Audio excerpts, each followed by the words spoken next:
తలసరి ఆదాయంలో తెలంగాణ దేశంలోనే మొదటి స్థానంలో ఉన్నదని టీడీపీ అధ్యక్షుడు, ఏపీ ముఖ్యమంత్రి చంద్రబాబు కొనియాడారు. పెద్ద రాష్ట్రాలైన గుజరాత్, మహారాష్ట్ర, కర్ణాటక కంటే తెలంగాణ తలసరి ఆదాయం ఎక్కువగా ఉన్నదని వివరించారు.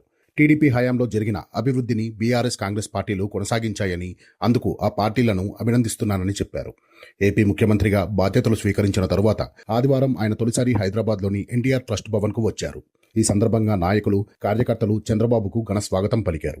అనంతరం ఆయన కార్యకర్తలను ఉద్దేశించి మాట్లాడుతూ, తెలంగాణ తలసరి ఆదాయం 3 లక్షలు ఉంటే ఏపీ తలసరి ఆదాయం 2 లక్షలుగా ఉన్నదని చెప్పారు.